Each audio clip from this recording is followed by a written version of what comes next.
Halo teman-teman, kembali lagi di YouTube channel Panduan Hidup bersama NLP dengan saya Karin, dan kali ini kita akan membahas pasti orang tua atau misalkan penonton semuanya juga udah merasakan menjadi orang tua, pasti pernah merasakan kalau seorang anaknya itu kadang bukan bandel sih, maksudnya kita udah ngasih tahu yang baik gitu, maksudnya udah pelan-pelan, tapi dia malah apa sih mama bawel, apa sih berisik gitu. Nah, bagaimana cara mengatasi itu? Apakah sebuah gangguan atau memang seperti itu? Kita akan bahas di topik kali ini. Sebelumnya kita simak yang berikut ini.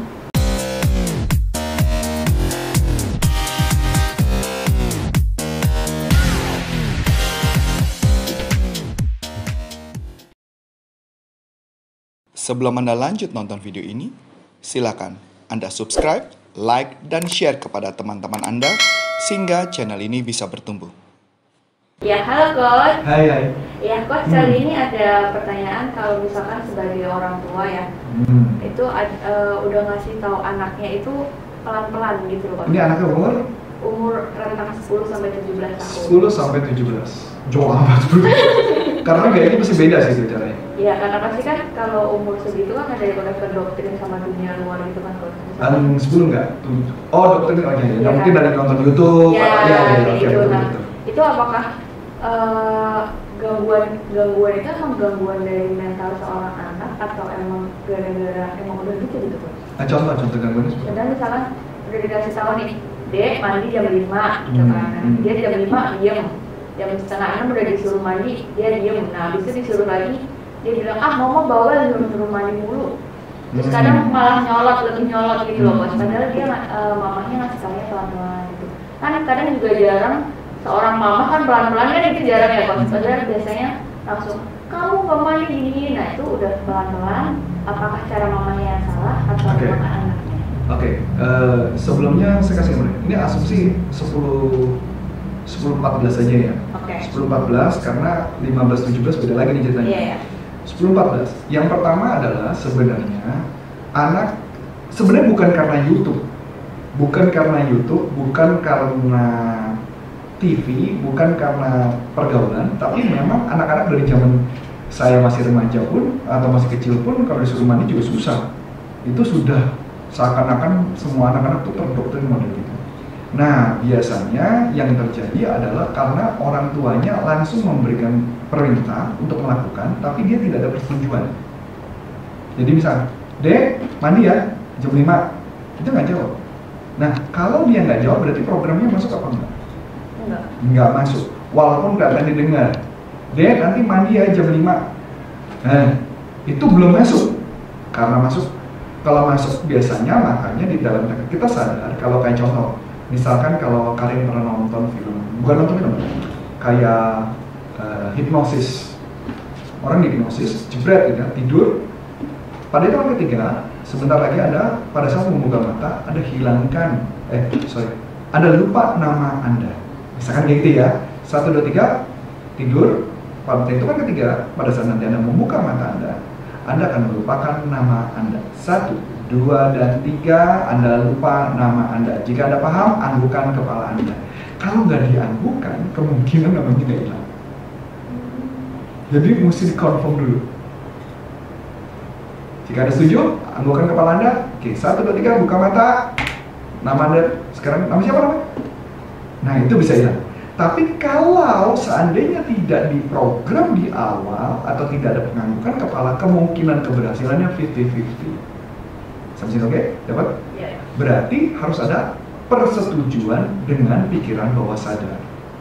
Nah, dalam NLP, salah satu cara adalah menggunakan rumus atau. Jadi misalkan kayak gini. Dek, Ade nanti mau mandi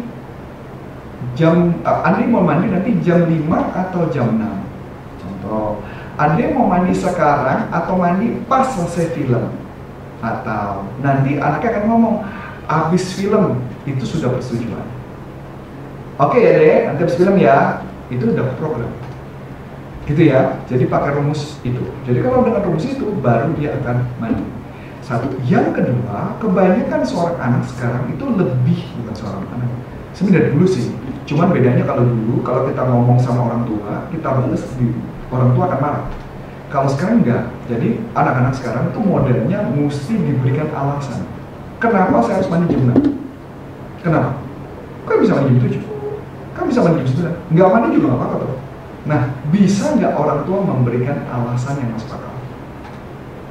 Misal contoh, ini kejadian ketika saya melakukan coaching atau counseling kepada seorang anak, gitu ya.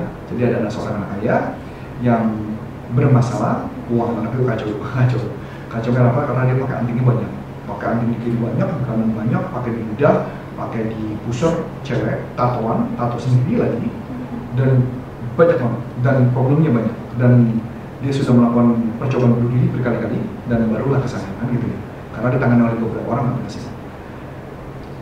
Mamanya ini atau papanya ini kalau nyuruh anak modelnya begini, kamu itu pulang dari sekolah misalnya ya, pulang dari sekolah harus langsung pulang. Anak-anaknya, kenapa? Tolong jawab orang, karena kamu tinggal di rumah papa. Ini nggak jawaban yang masuk akal. Iya, memang tinggal di rumah papa. Iya, kamu harus dengerin. Apapun kata orang tua harus dengerin. Itu artinya orang tuanya nggak punya jawaban. Wajar akhirnya anaknya jadi pemberontak. Jadi dia harus gimana? Berikan alasan kenapa harus pulang lebih cepat.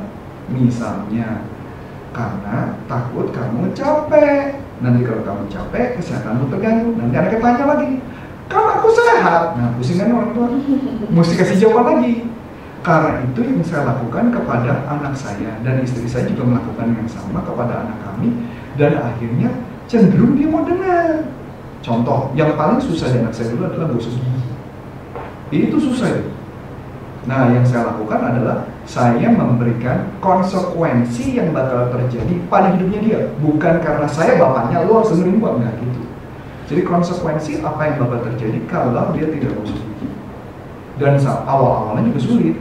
Dan ngakalin, Dek, apalagi Kristen, Dek, kamu nanti sikat gigi ya, selesai ini. Dia nggak jawab, tuh pintar banget. Dia tidak menjawab. Artinya sama dengan hipnosis tadi, tidak ngangguk dan nggak mau jawab. Dikejar, dia nggak mau ngangguk. Sampai ngomong, Dek, nanti sikat gigi. Iya. Baru datang. Iya. Masih gosok gigi. Jadi semua hal itu perlu konfirmasi. Yang kebetulan anak saya itu bahasa cintanya adalah sentuhan. Jadi supaya bisa apa? Yang kita lakukan adalah kita gambarin dia, Dek, nanti kamu gosok gigi jam segini ya. Nggak jawab. Kalau dia nggak jawab, kalau dulu marah, kalau saya enggak, sekarang saya cium-cium. Dia kan, apaan sih? Ya jawab dulu Papa. Ya. Baru. Dan ternyata berhasil. Jadi sebelah saya enggak? Enggak, karena saya cium. Daripada saya omelin, gajinya panjang. Nah paling nggak minimal dia bilang, aduh bentar cium bau gue lagi, kan itu minimal ya. Tapi paling nggak dia melakukan. Itu gambarannya seperti itu. Kalau itu kan dari sisi orang tua ya, kalau misalkan dari sisi anak, apa yang bisa kita ubah? Anak tidak bisa diubah. Yang bisa kita ubah adalah cara kita menyampaikan informasi. Anak sekarang lebih banyak butuh alasan. Alasannya kenapa? Kalau ada kenapa nggak bisa. Misalnya contoh. Ada seorang anak, ini apalagi tetangga nih. Misalkan, kamu boleh main TikTok hanya 1 kali. Ditanya, kenapa? Lah kalau orang tuanya nggak bisa jawab, sulit. Karena kuncinya adalah kenapa. Sama kayak anak saya. Anak saya itu kalau belajar tuh tiduran, apalagi sekarang belajar di rumah kan. Itu belajar tiduran itu. Bisa laptopnya di belakang dia, kepalanya dia itu doang gini. Dan ketika saya bilang, Jen, kalau belajar duduk. Kenapa? Karena ketika kamu duduk, kalau kamu tiduran, kamu tidak akan bisa mendapatkan informasi dengan lebih baik. Enggak, aku masih dengar. Betul, kamu bisa dengar. Tapi coba sekarang bedanya. Coba kamu duduk, dengerin papa, balas beda. Ternyata beda loh. Nah, kayak contoh kemarin. Ini seperti SKM itu, contoh. Kemarin dia belajar tentang diagram Venn. Diagram Venn terus gue udah lupa udah lama. Dan ketika saya lihat itu, saya buka lagi buku saya buka bukunya dia, saya pelajarin, saya baru paham tentang diagram Venn. Jadi ada istilah yang A kayak U, B, atau A, U-nya kebalik, B, A minus B, atau A minus B, ada apa namanya, angka 1, apa tuh, pangkat atau apa, pokoknya angka 1 di atasnya kayak gitu. Apa itu angka 1, apa cetakan 1, saya nggak paham. Tapi ketika saya jelasin, itu nggak masuk di kepala. Kenapa nggak masuk? Dan dia duduknya mas-masan, dan dia nggak ngerti sama sekali. Dan gurunya, edannya nggak tahu bener apa enggak. Katanya gurunya nggak ngajarin, pokoknya kasih tugas. Bete banget kan itu. Saya bilang udah bayar, apa yang saya lakukan? Saya melakukan dengan cara berbeda. Saya ambil kertas, kemudian saya gambar. Dia suka manga, dia suka anime. Yang saya lakukan adalah memainkan anime. Jadi saya buat diagram pen, saya bikin bulatan 2, saya tanya, kamu kan suka anime? Aku tulis Jenis, JN. Temenmu siapa namanya? Yang suka anime, disebutin nama-namanya. Jadi ada 2 nama lain. Nah, temenmu yang deket sama kamu siapa? Ada yang disebut Carly. Carly itu suka apa? Nggak suka anime. Sukanya apa? K-pop. Nah, dia suka K-pop. Ditulis sama aku K-pop kan. Terus aku tanya, ada satu temennya dia yang suka anime tapi suka K-pop. Ada satu cowok, oh salah, gue bikin gambar ulang. Jadi gitu loh, gue gambar ulang. Jadi maksudnya di potongannya itu gue masukin.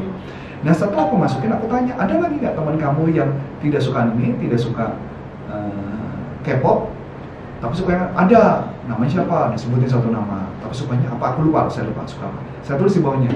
Nah dari penjelasan itu, saya kemudian melakukan pengajaran dengan cara itu kali.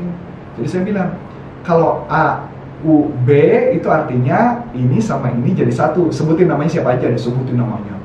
Oh dia malah duduknya makin tegak tuh Karin.